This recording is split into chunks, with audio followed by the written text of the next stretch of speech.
pong si Alan Petrang Caballo ay talagang hindi po nagtatrabaho. Pakapala na lang po talaga ng mukha. Talagang kinakapalan po niya ang kanyang mukha sa hindi pagtatrabaho at nagsisilbi siya sa bayan daw sa pamamagitan na lang ng Facebook. Facebook Live na lang ng Facebook Live to. Talagang makapal po mukha nitong tuta ni Digong na senador na ito. Ito po ang matagal ng tuta ni Digong. So ito po yung balita at ito po yung binitiwang salita nitong si Alan Petrang Caballo. Yung kahapon, kasi may 13 na kayo at gusto nyong palitan ang Senate President kasi gusto nyo tuloy-tuloy na yung impeachment at ang gusto nyo, grupo nyo ang magdikta ng tempo through the presiding officer. That's been very clear to us from the start, di ba? Nung February pa, nung ipepwesto natin si Senator Loren Legarda bilang Senate President, yun ang sinabi, hindi sila papayag dahil impeachment ang importante. Pero number 2 lang pala yung impeachment. Ang number 1, yung cover up dito po sa flood control at napakarami pang iba. Diba? Parang asong ulol po itong si Alan Petrang Caballo sa kakabintang. Akala mo kung magsalita parang siguradong sigurado siya sa kanyang mga binibintang dito sa kanyang mga kasamahang senador, sa Malacanang, sa mga ilang personalidad pa na kanyang gustong kontrahin, pero ang gamit niya ay kasinungalingan. Kasi nga po ito pong si Alan Petrang Caballo hindi naman po talaga ito hindi po talaga naman makatotohanan yung kanyang mga bintang. Siya yung parang nadulas sa kanyang pagsasabi na ang plano talaga ay ito pong impeachment para daw po magtuloy-tuloy. 'Di ba? Inagaw ang Senate presidency daw sa kanya para daw ang impeachment ay magtuloy-tuloy. So ibig sabihin, ito pong si Alan Petrang Caballo ay gusto pong harangin ba talaga ang impeachment? Kuya Gary ka ba, Kuya Henry? Hello po. Yan ba yung yan ba yung plano talaga ninyo, Alan Petrang Caballo? Kayo nila Amy Babalu? At ni Piyang dramatic actress? 'Di ba? Nadulas na. Para daw po sa impeachment yung pag-agaw sa kanya ng Senate presidency. Di ibig sabihin, matagal na pala talaga nilang plano na agawin kay Tito Sen ang Senate presidency para po hindi po ma-impeach si Sara Duterte. Yun pala yun. 'Di ba? Nabuking na, saan ba nahuhuli ang isda, 'di ba, sa bibig. Ngayon, ito nga po kasing si Alan na Petrang Caballo,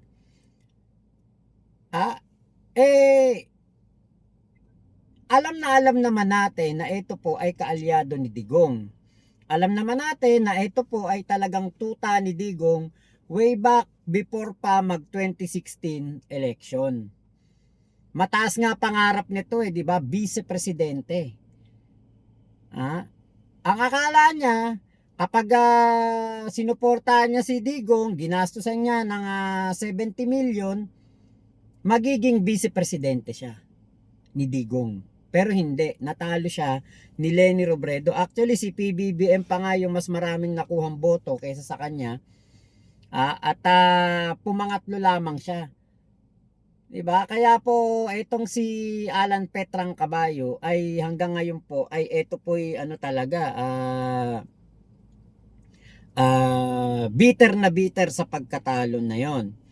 Ngayon, dito nga po sabi nga po niya para daw po makuha o ang humawak daw po ng impeachment ay itong si Senator Win Gatchalian. Pero po hindi naman yun ang kagustuhan ng ating bagong liderato sa Senado. 'Di ba? Para makapagtrabaho at para lamang makapagsesyon ang Senado at matutukan ang mga ilang importanteng bagay katulad nung tulong sa ating mga kababayan na nasalanta po ng lindol doon po sa Mindanao, sa Sarangani, sa Jensan. Yan po ang isa sa mga gusto pong tutukan ng Senado, yung mga appointments at yung mga promotion po ng mga general na nabinbin dahil nga po sa pagiging ganid nitong si Alan Petrang Caballo. Yan po yung talagang kagustuhan po ng Senado. Ngayon po, sa isang payag ni Alan Petrang Caballo, sinabi niya na gusto raw ng bagong mayorya na tuloy-tuloy na ang impeachment. At doon po nagsimulang magtanong ang maraming tao. Kung tutusin, bakit ba napakalaga para sa ilang grupo na hawakan ang liderato ng Senado? Bakit napakalaki ng laban para sa isang posisyon? Kasi ayon nga po sa mga kritiko, kapag kontrolado mo ang liderato, mas malaki ang impluensya mo sa direksyon at takbo ng proseso. At dito lumalabas ang pangamba ng marami. Baka raw gamitin ang kapangyarihan para bagalan, harangan o impluensyahan ang takbo ng impeachment trial. Sa kabilang banda naman, sinasabi po ng mga sumusuporta sa administrasyon na dapat hayaan ang proseso na umusad ng patas at walang hadlang. Dahil para sa kanila, ang Senado ay hindi dapat maging proteksyon ng kahit sinong politiko. Hindi ito dapat maging kalasag ng mga kaalyado. Ang atin pong administrasyon, 'di ba, katulad ni PBBM, sinabi nga niya, sinusuportahan niya ang kahit sinong mapili po ng Senado para mamuno dito. Eto nga pong impeachment trial na ito, wala naman po talagang say dito ang ating Pangulo at hindi po niya ito pinanghihimasukan. Ngayon, etong si Alan Petrang Caballo ay talaga pong from the very beginning, kaya po kuda ng kuda, ay para nga po protektahan si Sara Duterte. At maipakita niya kay Sara Duterte na siya ang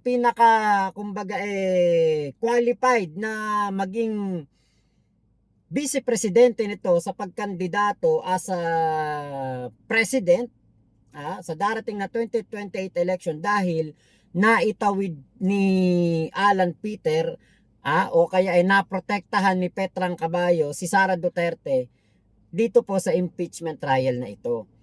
Nag-conceive o kumbaga talagang natuloy po ang impeachment court.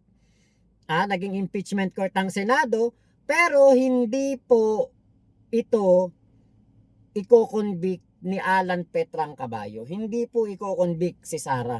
Poprotektahan niya po itong si Sara Duterte kasi nga po itong si Sara Duterte ay naghahanap po ng magiging vice-presidente sa 2028. Ngayon, nag-o-audition si Alan Petra at yun nga po ang isang way niya.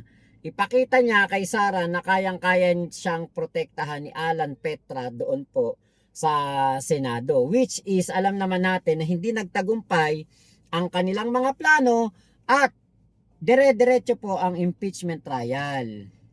Di ba? Yan ang naano po natin diyan, napagtanto natin. Kaya pala sabi nga ni Alan Petrang Caballo, kaya daw inagaw sa kanya o kinuha sa kanya ang Senate presidency para magtuloy-tuloy ang impeachment. Kasi nga, ang gusto ni Alan Petrang Caballo, pigilan ng impeachment. Pigilan ng impeachment para magustuhan siya ni Sara na maging vice-presidente. Ganun lang po kasimple yun. Yun po ang tunay na kagustuhan ni Alan Petrang Caballo. Ayun, shoutout sa iyo Kuya Gary Caba, running partner ni Dugong yan, kaso natalo kay Lenny, yun nga po. Antonio De Lemos, wala ako tiwala kay Portweed.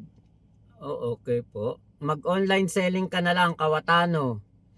Oh, trader yang si Keso, kay Sara pa rin loyalty ni Keso. Hindi ko po sure kung kanino po ang kanyang loyalty. Sabi ni Nodolo Gap, tama ba Nodolo Gap? Ayan, haha ang talino. Ayaw po, kapag dito po kayo nanood, makakapanood po kayo ng matalinong vlogger kasi hindi po ako bobo na katulad po ng mga DDS na sumasamba sa karton at sumusuporta po sa magnanakaw na katulad ni Sara Duterte. Ngayon, ang naratibo po kasi nitong kampo nila Mark Cubeta, kuhang-kuha natin, gets natin. Eto, meron pong pahayag dito si Mark Cubeta patungkol po sa kanyang napipintong yung pagkakahuli sa kanya. Ngayon, may posibilidad talaga po siyang mahuli pero hindi po dahil sa kung ano paman. Hindi po sa kung ano paman. Hindi po dahil sa kasalanan ng ating Pangulong Bongbong Marcos o administrasyon ni PBBM na may gusto po na siya makulong. Wala naman pong ibang nagkalat na nakatanggap po siya ng milyong pera, 75 million ba yung natanggap niya para sa pangangampanya. Well, hindi naman natin yan malalaman, hindi naman siya makakasuhan kung hindi po niya iyan pinagmalaki sa balita. Siya mismo ang nagkalat po niya, siya mismo ang nagyabang niyan. O edi syempre nakasuhan tuloy siya. Ito po yung balita diyan. Po tayo sa mga balita, nakahanda na si Senador Dante Marcoleta na sumuko sa otoridad kung siya ay aarestuhin sa bisa ng arrest warrant sa inimbento manong kaso laban sa kanya. Naniniwala ang mambabatas na ginagawa ang panggigipit sa kanya dahil sa patuloy na paghahanap niya ng katotohanan sa flood control scandal. Mar Gabriel sa balita. Arestuhin po nila ako. Muli po akong nagsasabi na umuwi sasama sa kanila ng buong pagpapasako. Matapang na haharapin ni Senator Rodante Marcoleta ang mga gawa-gawang kaso na isinampalaban sa kanya. Sa harap yan ang bantang pag-aresto sa senador, kasunod ng impormasyon na naglabas na ng warrant of arrest ng korte. Sa programang Saganang Mamamayan, sinabi ni Senator Marcoleta na malinaw na bahagi lang ito ng panggigipit sa kanya. Totoo po lahat na maaari pong ako'y arestuhin sa araw na ito o kung hindi man ngayon sa mga susunod na araw sa kadahilanan po na kailangan po nila na magkaroon po ng katiyakan na yun pong pag-iimbestiga, yung pagsisiyasat doon sa napakalaking nakawan na nangyari sa kasaysayan ng ating bansa ay tuluyan ng malimutan. Ito lamang ang paraan nila para wala na pong magtatangka na masugid na gagawa ng kanyang tungkulin na tukuyin saan man tayo makarating. Tukuyin ang lahat ng mga taong nasa likod ng napakalaking nakawan na ito sapagkat sila po ay nakagawa hindi lamang ng kataksilan sa bansa, kung hindi napakalaking kasalanan po sa inyo. Lahat po ng mga taong binoto ninyo na nasa likod po ng pagnanakaw na ito, sila po ay pinagtiwalaan ninyo. Ngunit sa halip po ng pagtitiwalang yon ay ninakawan po kayo. Harap-harapan po, kagaya ng sinasabi namin. Yan po ang kanilang gustong iwasan ngayon. Yung makilala sila ng lubusan at tuluyan. Kaya lahat po ay gagawin nila. Huwag po kayong mawawala ng loob. Alam ko po na ito'y pansamantala lang. Alam ko pong hindi magpapabaya ang Panginoon Diyos. Git pa ni Marcoleta, pilit. Kataka-taka naman na nasabi nila kagad na pinakamalaking nakawan, 'di ba? Ito po pinakamalaking nakawan daw, pinakamalaking korupsyon sa kasaysayan ng bansa. Pero wala pa namang napapatunayan na meron pong ninakaw talaga yung mga taong kanilang inaakusahan. Alam nating lahat 'yan, wala pa pong kahit anuman lang na katibayan diyan. At ito nga po, parang nilabel na nila kagad na pinakamalaking nakawan yung nangyari sa flood control. At bilyon-bilyon po ang kanilang pinapalabas diyan na pera na ninakaw daw. Kahit po wala pang hatol ang husgado o kahit anong korte, at napatunayang nagnakaw talaga ang mga sangkot dito. Ngayon, yung 612 million na ninakaw ni Sara Duterte, yung 125 million na hindi rin masagot ni Sara Duterte, yun ang tingin kong pinakamalaking nakawan at pinakamalaking pagnanakaw na nagawa po dito sa ating bansa.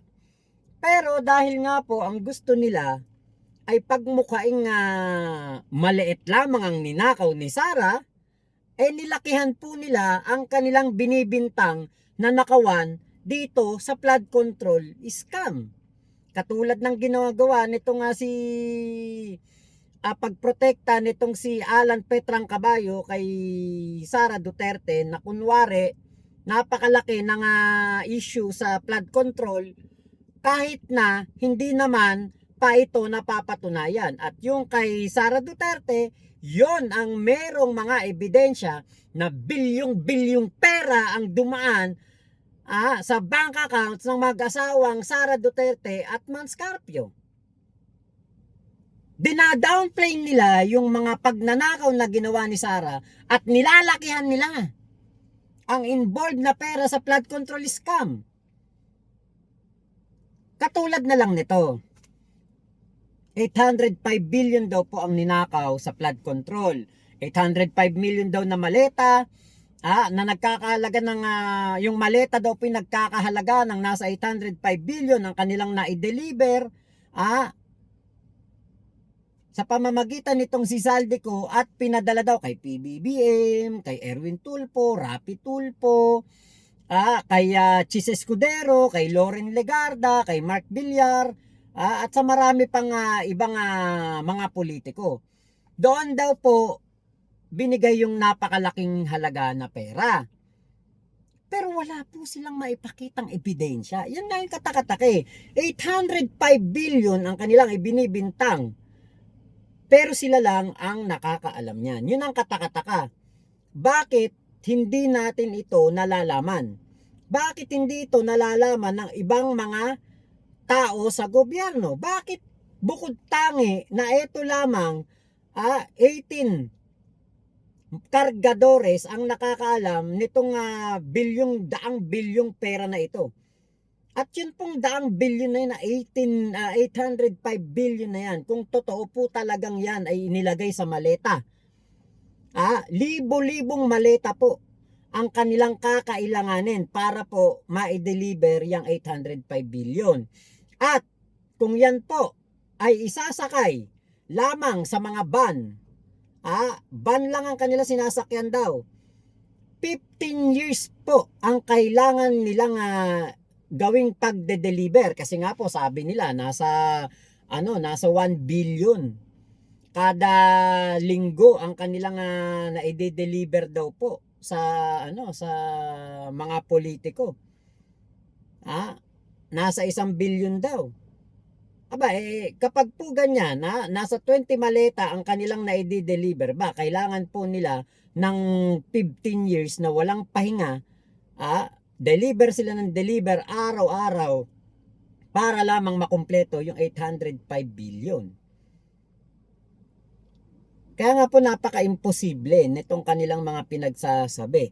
Ito namang si Marco Beta, syempre, kung alam nyo, kung totoo lang kung totoo lang yung flood control scandal at ganun talaga kalaking pera ang sinasabing nanakaw sa ating kaban ng bayan, yung mga sinasabi po ni Marco Beta, talagang napakasarap pakinggan na mayroong isang senador na magpapakabayani para malaman lamang ang katotohanan dito sa flood control scandal. Kaya lang nga po, si Marco Beta, wala naman po talagang nanggigipit sa kanya. siya ang nanggipit sa sarili niya. Abay, sa kadaldalan ba naman, ikwento on national TV live at inaamin niya na siya po ay tumanggap ng donasyon sa pangangampanya noong siya po'y kongresista pa lamang. Pinagtatanggol niya ang kanyang sarili na tinanggap niya daw yung pera na yun, hindi pa siya senador. Abay, nakalimutan yata ng tukmol na senador na to na siya po ay kongresista nung mga panahon na yon, nung hindi pa siya senador. At bawal na bawal po tumanggap ng kahit anong donasyon. Regalo nga bawal tumanggap di ba? Regalo, bawal tumanggap ang isang politiko. Yun pa kayang pera na napakalaki, 75 million, tapos hindi inilagay sa sotse. So walang nanggigipit kay Marco Beta. Siya ang sarili niya ang nagbuking ng kanyang sariling katarantaduhan. Napilit ang kasong plunder at indirect bribery na isinampa sa kanya. Po yung mga kasama ko sa Senado na dati namin kasama sa grupo namin, meron silang plunder na nauna na. Opo. Pero dahil sa pagsanib sa kanila, nawala na po siguro. Baka sila po ay hindi na asuntuhin. Mauuna pa po akong arestuhin. Doon sa mga kasama namin dati na nangako na magiging intact kami. Walang hiwalayan, walang maghuhudas. Sabi ni Pero Boying, napansin na ninyo kung sino po yung naghudas. Wala naman daw siyang ninakaw na pera ng taong bayan. Hindi gaya ng mga dawit sa flood control scandal. Pero ako, Sige, wala kang ninakaw pero tumanggap ka. Sige, sabihin na natin wala kang ninakaw, Marco Beta, pero tumanggap ka Senador ka noon, kongresista ka noon, hindi ka pa senador. Abogado ka, alam mo naman bawal yun Matagal ka na sa politika, alam mo naman yun. Bakit ka tumanggap ng pera? Invento lang.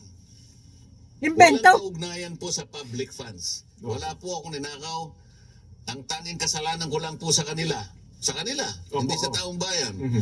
Ay yung pilitin ko po na ituloy ang pagdinig. Hindi. Diyan sa flood control projects. Hindi. Marcoleta, hindi. Ano ba mga pinagsasabi mo? Ano, nagkaka-amnesia ka ba? Na-Alzheimer ka na ba? Sino ba naglabas ng flood control scam? Sino ang naglabas ng may korupsyon na nagaganap sa DPWH? Ang Pangulong Bongbong Marcos. Hindi ikaw. Bakit parang ang dating, ikaw pa ang bayani? Na may kagustuhan na bibigyan ng karampatang investigasyon ang nangyayaring nakawan sa gobyerno. Tahimik ka nga, di ba? Si PBBM nga ang naglabas niyan Ilang taon ka na ba? Sa pwesto. Ba't nauna pang maglabas niyan si PBBM? Kung ikaw pala'y merong nalalamang korupsyon, bakit si PBBM pa ang naglabas? At kung gusto mo talagang mapanagot ang gumawa ng korupsyon sa DPWH, bakit? Ang gusto mo na mapakinggan lamang na apidabit o pinagawa mong apidabit ay simula lamang 2022 hanggang 2025 doon sa mga diskaya. Sino ba ang nagsimula ng mga flood control scam? Saan ba nagsimula ang ghost project sa DPWH? Diba kay Digong? Kahit si Sara Diskaya, umamin siya, 2026 sila nagsimula sa DPWH.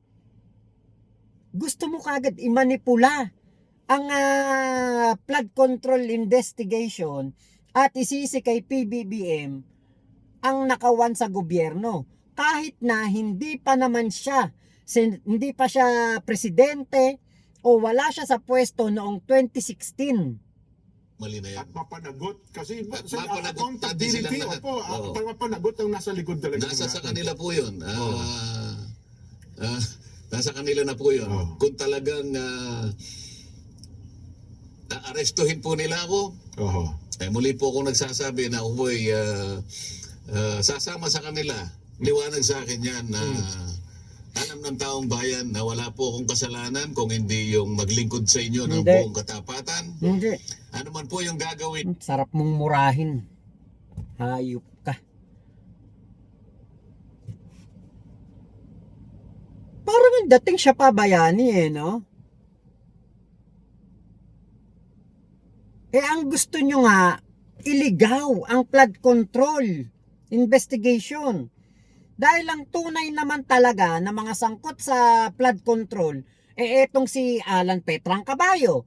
O sabi nga doon sa sa balita ng Billionaire News Channel, yung mga proyekto doon sa Taguig na ginawa ng mga Diskaya, questionable.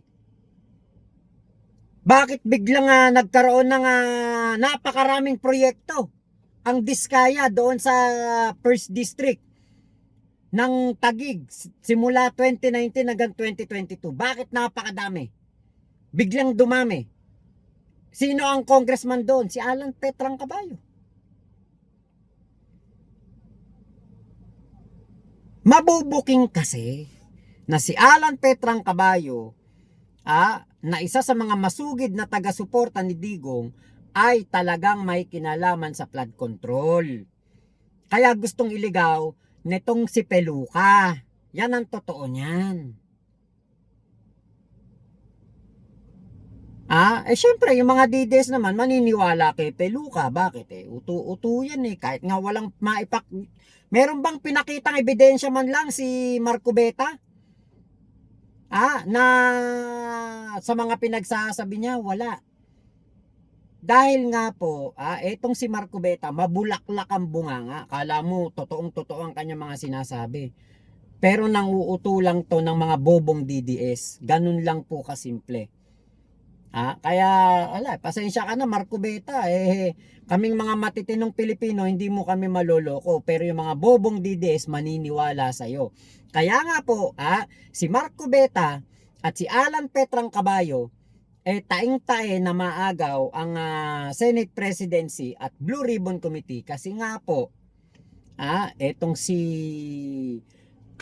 Alan Petrang Caballo at si Peluca talaga pong mga kampon po ito ng kadiliman. Kampon ito ni Digong at kampon po ng kasamaan. Hindi po ito pro-government, hindi po ito pro-Pilipino, hindi po ito pro-mamamayan. Ito pong dalawang tukmol na ito ay puro lamang pro-sarili at pro-Duterte.